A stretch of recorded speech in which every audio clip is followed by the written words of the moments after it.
Anda kembali bersama kami pemirsa dalam update malam. Jika pada segmen sebelumnya kami telah membahas tentang informasi kasus pembunuhan bos laundry, kita akan membahas lebih dalam lagi bersama dengan rekan saya Irma yang saat ini sedang berada di Polrestabes. Irma, selamat malam. Untuk bisa memberikan update laporannya kami persilakan.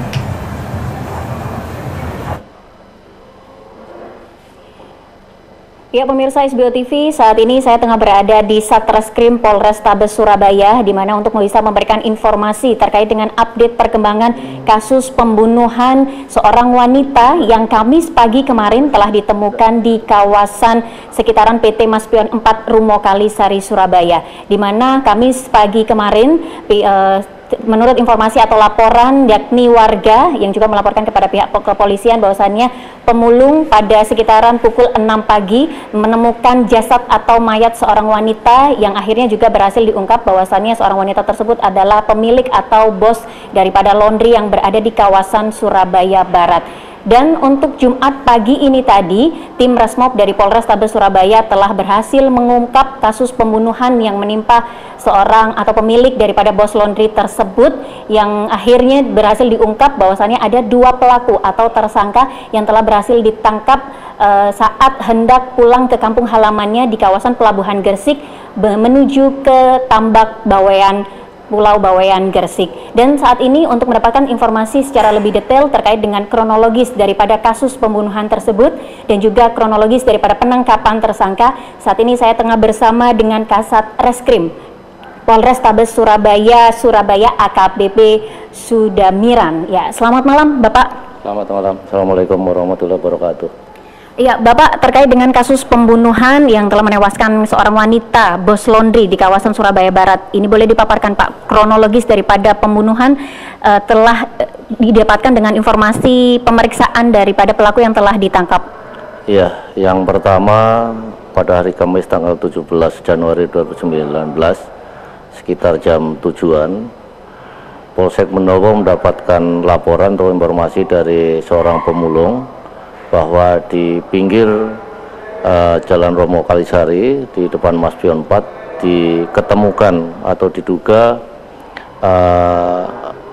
mayat karena baunya busuk di dalam tong biru terbungkus kain putih. Selanjutnya Polri menindaklanjuti dengan tindakan pertama yaitu TP-TKP, kemudian dari Satreskrim melakukan olah TKP, yang selanjutnya korban kita bawa ke Rumah Sakit Dr. Sutomo untuk diotopsi. Ketika kita bawa ke Dr. Sutomo tanpa identitas, kemudian kita dapat mengidentifikasi korban.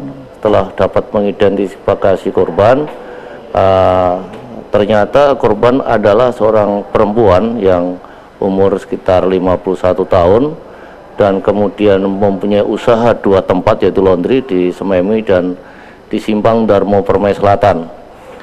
Dari mengetahui korban, kita melakukan olah TKP di 2 tempat, kemudian dapat mengidentifikasi yang diduga pelaku yaitu 2 orang, kemudian tim Jatanras dan Resmob Polrestabes Surabaya bergerak membagi beberapa tim, yang satu tim adalah mengejar pelaku karena sulitnya tempat persembunyian pelaku. Akhirnya didapat informasi yang sangat akurat bahwa tadi pagi pelaku akan kabur kembali ke Pulau Bawean yaitu Pulau Dili ya. Kemudian ketika yang hendak mau ke pelabuhan kita tangkap, kemudian kita bawa ke Polrestabes Surabaya untuk dilakukan penyidikan lebih lanjut. Dari hasil penyidikan terkait dengan sudah ditangkapnya tersangka ini, Bapak boleh juga dipaparkan secara lebih detail motif daripada pelaku sampai akhirnya melakukan pembunuhan daripada korban perempuan bos laundry tersebut, Pak? Ya, jadi hasil penyidikan, hasil pemeriksaan dari keterangan tersangka, memang pembunuhan itu dilakukan pada hari Senin tanggal 14 Januari 2019. Korban sekitar 17.40 mengendari mobil datang ke tempat laundry. Karena pintu luar tidak dikunci, korban langsung masuk langsung memarahi kedua tersangka ini kenapa pintu tidak dikunci, marah-marah. Karena dua tersangka sebenarnya mulai hari Sabtu itu, mulai hari Minggu itu sudah dipecat. Karena tidak punya uang, akhirnya belum pulang. Akhirnya dua tersangka minta uang untuk ongkos pulang, tapi tidak diberikan, malah dibentak. Kemudian tersangka naik ke lantai 2. Naik ke lantai 2 itulah salah satu tersangka mempunyai niat, mempunyai ide untuk menghabisi nyawa korban. Akhirnya kedua tersangka turun, setelah turun melakukan pemukulan, melakukan kekerasan terhadap korban, baik melakukan pemukulan di muka, di kepala maupun di cekik. Setelah lemas dibiarkan, kemudian diikat kedua belah tangan dan kakinya.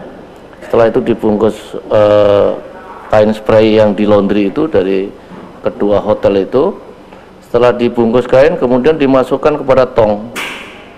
Ditunggu lama, sekitar jam 2 dini hari baru dinaikin motor, karena tersangka pinjam motor, dinaikin motor kemudian dibuang di Romo Kalisari. Jadi dibuangnya itu Selasa dini hari sekitar jam 2. Berarti kejadian peristiwa pembunuhan tersebut terjadi di Senin sore dan Kamis Selasa dini hari dibuang jasadnya. Bapak, kondisi daripada ruangan saat terjadinya pemukulan bos laundry tersebut atau korban saat itu memang hanya 2 orang tersangka tersebut bersama dengan korban, begitu? Tidak ada orang atau karyawan yang lain? Ya, memang karyawan hanya 2 dan karyawan tidurnya juga di tempat pekerjaan itu, jadi tidak ada orang lain.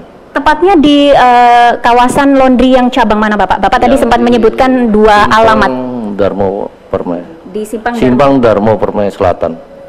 Baik, dengan kondisi menunggu dari sekitar jam 5 sore ke jam 2 dini hari, berarti juga tidak ada pihak lain atau juga saksi tambahan yang mengetahui persis peristiwa pembunuhan tersebut ya Pak? Ya, karena kondisi perumahan itu agak sepi ya, depannya pun juga lahan kosong, jadi tidak ada orang yang curiga. Jadi kejadian itu sekitar jam setengah 7-an, karena korban datang itu jam 17.40. Hampir jam 6 sore? Iya, 17.40 kan udah mendekati malam kan ya, udah mendekati sore. Itu ya. Untuk informasi daripada pihak tim penyidik sampai akhirnya bisa berhasil menangkap daripada informasinya juga bisa dibantu oleh data dari mana, mungkin juga dibantu dari pihak keluarga daripada korban atau karyawan yang lain, begitu Bapak? Ya, ini murni hasil penyelidikan tim kami ya, karena pihak keluarga pun juga waktu itu dia sulit karena udah mulai hari Senin udah mencari korban juga. Kita mendapatkan DNA korban pun juga dari investigasi kita, dari teknik kita.